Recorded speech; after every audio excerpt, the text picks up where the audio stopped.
सांगितलं की ईव्हीएमच्या छेडछाडच्या मोबदल्यात मला 10 लाख रुपये दिले.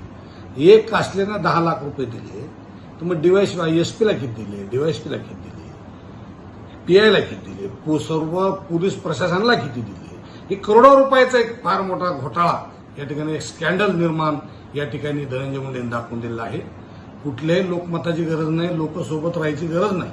फक्त पोलीस प्रशासन, यंत्रणा, महसूल हे सर्व प्रशासन ताब्यात घेणे आणि निवडणूक जिंकणे ही एक जे धनंजय मुंडे यांनी संपूर्ण महाराष्ट्राला आणि देशाला एक नवं उदाहरण घालून दिलं की निस्ता आम्ही ईव्हीएमवर आणि सर्व पोलीस प्रशासनावर निवडणूक जिंकू शकतो असं जर दाखवत असतील तर याला काय म्हणायचं आपण या महाराष्ट्रातल्या लोकांनी.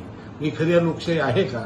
आणि मग खऱ्या लोकशाहीचा या ठिकाणी दाद देणं म्हणण्यापेक्षा खरी लोकशाही अस्तित्वात यावी म्हणून आता एक शेवटचा अंतिम पर्याय म्हणून आम्ही फक्त कोर्टाकडे पाहतो. मी या सर्व बाबीच्या विरोधात किंवा हे सर्व धनंजय मुंडेचे जे घोटाळे आणि तुम्ही बघता महाराष्ट्रात पाहता, तुम्ही आता 2-4 महिन्यांना तेच पाहता की धनंजय मुंडे कोण आहेत आणि त्यांचं काय कार्य आहे आणि या सगळ्या कार्याला म्हणजे असं शोभिवंत किती काम करतात आणि किती लोकशाहीतले नेते सक्षम आहेत ते तुम्ही सगळ्यांनी पाहिलेलं आहे. म्हणून या विषयात मी आता दाद मागण्यासाठी मी आता हायकोर्टात जाणार आहे. एवढंच यापासून बोलतो, थांबतो. जय हिंद, जय